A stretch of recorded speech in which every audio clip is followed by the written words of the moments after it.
Well, a Ferguson, Missouri activist found her son hanging from a tree, and police are ruling it a suicide, but the mother believes it was a lynching. Suicidal? Ready to leave his mother? No.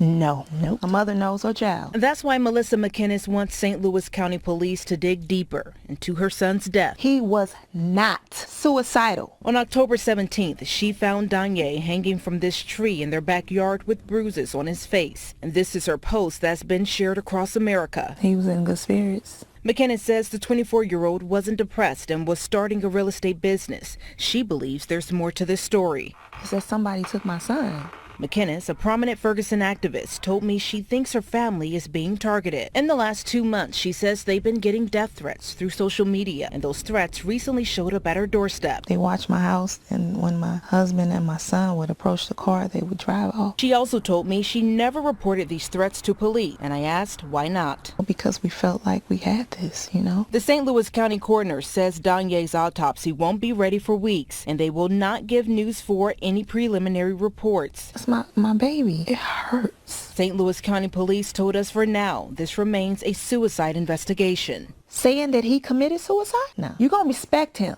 They saw me go hard for Michael Brown and in the Jason Stockley case. They ain't saying nothing. I'm going hard for this one. They took mine. They touched mine. They came to my house. They touched mine. Big mistake. Thinking they were going to shut me up, shut me down or whatever. No, they just really pissed me off. Pissed me totally off. This is something that I've loved for almost 25 years, and they took him from me. Now, and if anything ever happens to me or my family, I have like 100 others. What up? It's iCkEdMeL. We got quite a bit to talk about today. Make sure you hit that like button, that subscribe button. I'm going to continue to grow. And this story was requested by Diverta Jenkins. Danye Jones was found hanging in a tree. Now, authorities are ruling this a suicide investigation. The mother is saying there's no way that he committed suicide. This is homicide.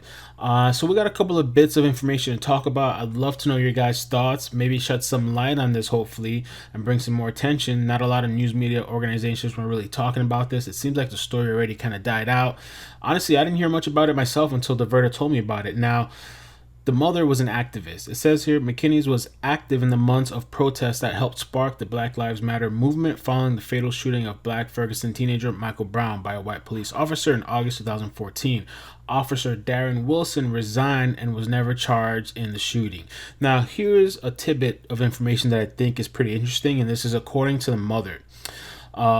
She said Jones had packed an overnight bag found on the patio, suggesting that he trusted and had planned to leave the house with the person who killed him. So this happened October 17th. And by the way, rest in peace to Danye, and my condolences to the mother. And I should make it clear that the mother is stating that this was a lynching.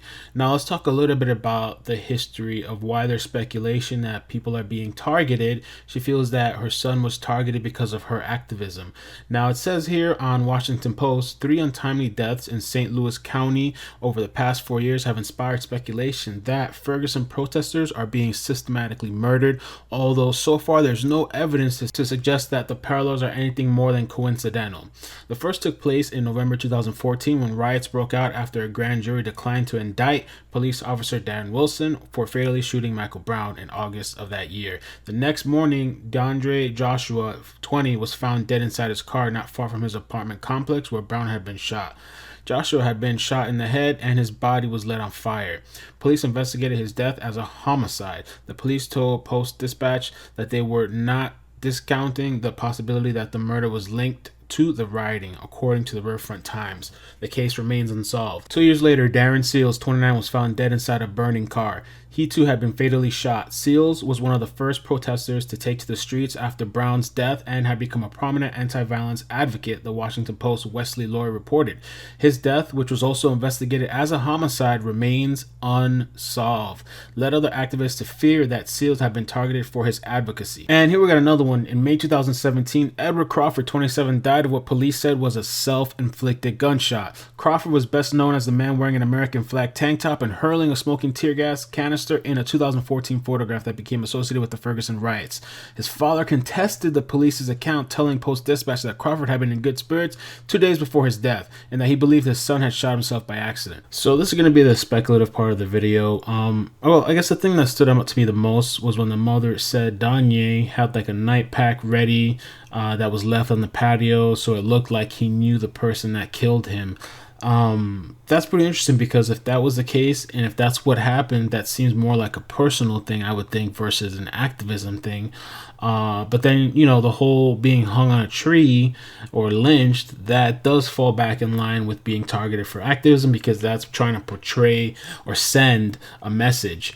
So I would love to hear you guys' thoughts. I definitely feel sympathetic towards the mother. You know, I've been affected by suicide in my own family.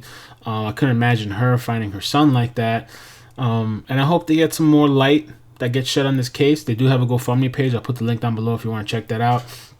And I think that the autopsy will definitely be revealing, because they should hopefully be able to tell maybe more of what happened, maybe kind of internal injuries, you know, and hopefully they can shed some more light on this story. Comment down below.